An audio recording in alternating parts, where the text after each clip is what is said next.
شروع اللہ کا نام لے کر جو بڑا مہربان نہایت رحم والا ہے۔ سب تعریف اللہ ہی کو ہے جس نے اپنے محبوب بندے محمد صلی اللہ علیہ وآلہ وسلم پر یہ کتاب نازل کی اور اس میں کسی طرح کی کجی اور پیچیدگی نہ رکھی، بلکہ سیدھی اور سلیس اتاری تاکہ لوگوں کو عذاب سخت سے جو اس کی طرف سے آنے والا ہے ڈرائے، اور مومنوں کو جو نیک عمل کرتے ہیں خوشخبری سنائے کہ ان کے لیے ان کے کاموں کا نیک بدلہ یعنی بہشت ہے جس میں وہ ہمیشہ رہیں گے، اور ان لوگوں کو بھی ڈرائے جو کہتے ہیں کہ اللہ نے کسی کو بیٹا بنا لیا ہے۔ ان کو اس بات کا کچھ بھی علم نہیں اور نہ ان کے باپ دادا ہی کو تھا۔ یہ بڑی سخت بات ہے جو ان کے منہ سے نکلتی ہے، اور کچھ شک نہیں کہ یہ جو کچھ کہتے ہیں محض جھوٹ ہے۔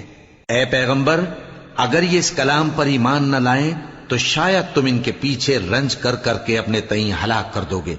جو چیز زمین پر ہے ہم نے اس کو زمین کے لیے زینت بنایا ہے تاکہ لوگوں کی آزمائش کریں کہ ان میں کون اچھے عمل کرنے والا ہے، اور جو چیز زمین پر ہے ہم اس کو نابود کر کے بنجر میدان کر دیں گے۔ کیا تم خیال کرتے ہو کہ غار اور لوح والے ہماری نشانیوں میں سے عجیب تھے؟ جب وہ نوجوان غار میں جا رہے تو کہنے لگے کہ اے ہمارے پروردگار، ہم پر اپنے ہاں سے رحمت نازل فرما اور ہمارے کام میں درستی کے سامان مہیا کر۔ تو ہم نے غار میں کئی سال تک ان کے کانوں پر نیند کا پردہ ڈالے رکھا، یعنی ان کو سلائے رکھا، پھر ان کو جگا اٹھایا تاکہ معلوم کریں کہ جتنی مدت وہ غار میں رہے دونوں جماعتوں میں سے اس کی مقدار کس کو خوب یاد ہے۔ ہم ان کے حالات تم سے صحیح صحیح بیان کرتے ہیں۔ وہ کئی نوجوان تھے جو اپنے پروردگار پر ایمان لائے تھے، اور ہم نے ان کو اور زیادہ ہدایت دی تھی، اور ان کے دلوں کو مربوط یعنی مضبوط کر دیا۔ جب وہ اٹھ کھڑے ہوئے تو کہنے لگے کہ ہمارا پروردگار آسمانوں اور زمین کا مالک ہے، ہم اس کے سوا کسی کو معبود سمجھ کر نہ پکاریں گے۔ اگر ایسا کیا تو اس وقت ہم نے بے عقلی کی بات کی۔ ان ہماری قوم کے لوگوں نے اس کے سوا اور معبود بنا رکھے ہیں، بھلا یہ ان کے معبود ہونے پر کوئی کھلی دلیل کیوں نہیں لاتے؟ تو اس سے زیادہ کون ظالم ہے جو اللہ پر جھوٹ باندھے؟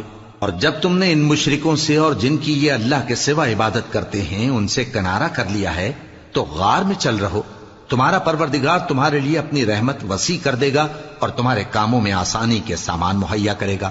اور جب سورج نکلے تو تم دیکھو کہ دھوپ ان کے غار سے داہنی طرف سمٹ جائے، اور جب غروب ہو تو ان سے بائیں طرف کترا جائے، اور وہ اس غار کے کشادہ حصے میں تھے۔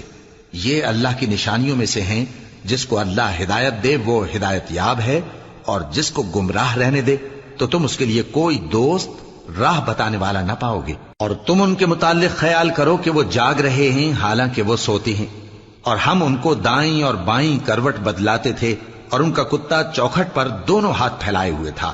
اگر تم ان کو جھانک کر دیکھتے تو پیٹ پھیر کر بھاگ جاتے اور ان سے دہشت میں آ جاتے۔ اور اسی طرح ہم نے ان کو اٹھایا تاکہ آپس میں ایک دوسرے سے دریافت کریں۔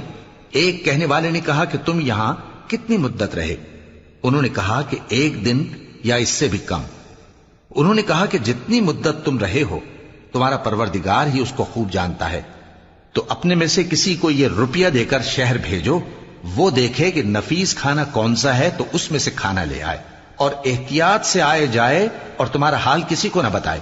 اگر وہ تم پر دسترس پا لیں گے تو تمہیں سنسار کر دیں گے یا پھر اپنے مذہب میں داخل کر لیں گے، اور اس وقت تم کبھی فلاح نہیں پاؤ گے۔ اور اسی طرح ہم نے لوگوں کو ان کے حال سے خبردار کر دیا تاکہ وہ جانیں کہ اللہ کا وعدہ سچا ہے، اور یہ کہ قیامت جس کا وعدہ کیا جاتا ہے اس میں کچھ شک نہیں۔ اس وقت لوگ ان کے بارے میں باہم جھگڑنے لگے اور کہنے لگے کہ ان کے غار پر عمارت بنا دو۔ ان کا پروردگار ان کے حال سے خوب واقف ہے۔ جو لوگ ان کے معاملے میں غلبہ رکھتے تھے وہ کہنے لگے کہ ہم ان کے غار پر مسجد بنائیں گے۔ بعض لوگ اٹکل پچو کہیں گے کہ وہ 3 تھے اور چوتھا ان کا کتا تھا، اور بعض کہیں گے کہ وہ 5 تھے اور چھٹا ان کا کتا تھا، اور بعض کہیں گے کہ وہ 7 تھے اور 8واں ان کا کتا تھا۔ کہہ دو کہ میرا پروردگار ہی ان کے شمار سے خوب واقف ہے، ان کو جانتے بھی ہیں تو تھوڑے ہی لوگ جانتے ہیں۔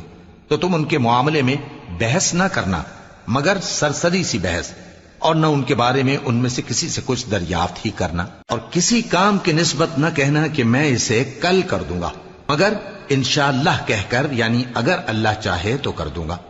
اور جب اللہ کا نام لینا بھول جاؤ تو یاد آنے پر لے لو، اور کہہ دو کہ امید ہے کہ میرا پروردگار مجھے اس سے بھی زیادہ ہدایت کی باتیں بتائے۔ اور اصحاب کہف اپنے غار میں 9 پر 300 سال رہے۔ کہہ دو کہ جتنی مدت وہ رہے اسے اللہ ہی خوب جانتا ہے، اسی کو آسمانوں اور زمین کی پوشیدہ باتیں معلوم ہیں، وہ کیا خوب دیکھنے والا اور کیا خوب سننے والا ہے۔ اس کے سوا ان کا کوئی کارساز نہیں، اور نہ وہ اپنے حکم میں کسی کو شریک کرتا ہے۔